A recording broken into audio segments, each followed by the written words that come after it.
ಮದ್ಯ ನಿಷೇಧ ಆಂದೋಲನ ಕರ್ನಾಟಕ ವತಿಯಿಂದ ಸತತವಾಗಿ ಅಕ್ರಮ ಮದ್ಯ ನಿಷೇಧ ಮಾಡುವಂತೆ ಹೋರಾಟ ಮಾಡಲಾಗುತ್ತಿದ್ದರೂ ಮುಖ್ಯಮಂತ್ರಿಗಳಿಂದ ಹಿಡಿದು ಯಾರೊಬ್ಬರೂ ಈ ಬಗ್ಗೆ ಕ್ರಮ ಕೈಗೊಳ್ಳುತ್ತಿಲ್ಲ ಎಂದು ರಾಯಚೂರಿನ ಮಹಿಳೆಯರು ಅಸಮಾಧಾನ ಹೊರಹಾಕುತ್ತಿದ್ದಾರೆ. ಕಿರಾಣಿ ಅಂಗಡಿಗಳಲ್ಲಿಯೂ ಕೂಡ ಮದ್ಯ ಸಿಗುತ್ತಿದೆ. ಇದರಿಂದ ಸಣ್ಣ ವಯಸ್ಸಿನಲ್ಲಿಯೇ ಮಹಿಳೆಯರು ವಿಧವೆಯರಾಗುತ್ತಿದ್ದಾರೆ, ಮಕ್ಕಳು ಅನಾಥರಾಗುತ್ತಿದ್ದಾರೆ. ಇದನ್ನು ಗಮನಿಸಿ ಸರ್ಕಾರ ಕೇವಲ ಅಕ್ರಮ ಮದ್ಯ ನಿಲ್ಲಿಸಲು ಮಹಿಳೆ ವಿರೂಪಮ್ಮ ಮಂಗಳವಾರ 1 ಗಂಟೆಗೆ ಒತ್ತಾಯಿಸಿದರು. ಚರ್ಚೆ ಮಾಡಿದ್ರು. ಚರ್ಚೆ ಆದಮೇಲೆ ನಾವು ನಮ್ಮ ಸಂಬಂಧಪಟ್ಟ ಇಲಾಖೆಯವ್ರನ್ನ ಕರೆದು ಚರ್ಚೆ ಮಾಡಿ ನಿಮ್ಮನ್ನ ಮತ್ತೊಂದ್ಸರಿ ನಾವು ಕರೆದು ಸಭೆಯನ್ನು ಮಾಡ್ತೀವಿ ಅಂತ ಹೇಳಿದ್ರು. ಆದ್ರೂ ಇಲ್ಲಿವರೆಗೆ ಅವರು ನಮ್ಮನ್ನ ಮಾತು ಕೂಡ ಆಡಿಸಿಲ್ಲ.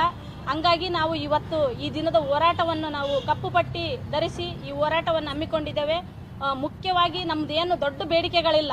ಅಕ್ರಮವಾಗಿ ಮದ್ಯ ಮಾರಾಟ ಮಾಡುವಂಥದ್ದನ್ನ ತಡೆ ಹಿಡಿಬೇಕು. ಪ್ರತಿಯೊಂದು ಗ್ರಾಮದಲ್ಲಿ ಬೆಳಿಗ್ಗೆ ಚಹಾ ಸಿಗುತ್ತಿಲ್ಲ ಗೊತ್ತಿಲ್ಲ. ಪ್ರತಿಯೊಂದು ಕಿರಾಣಿ ಶಾಪ್ಗಳು ಯಾಕೆ ಕೊಟ್ಟಿರ್ತಾರೆ ಅಂತಂದ್ರೆ ಪಂಚಾಯತ್ ವ್ಯಾಪ್ತಿಯಲ್ಲಿ ಆ ಕಿರಾಣಿ ಶಾಪ್ಗಳಲ್ಲಿ ದಿನಸಿ ಪದಾರ್ಥಗಳನ್ನು ಮಾರಾಟ ಮಾಡಕ್ಕೆ ಕೊಟ್ರ ಪ್ರತಿಯೊಂದು ಅಂಗಡಿಗಳಲ್ಲಿ ಏನಿರ್ತಾರ ಸರಾಯಿ ಮಾರಾಟ ಮಾಡ್ತಾರ.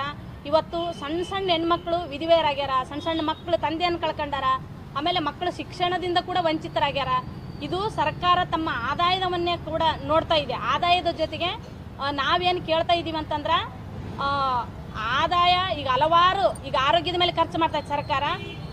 ಅದಕ್ಕೆ ಅಕ್ರಮ ಮದ್ಯ ಮಾರಾಟ ಮೊದಲು ಸ್ಟಾಪ್ ಮಾಡ್ರಿ.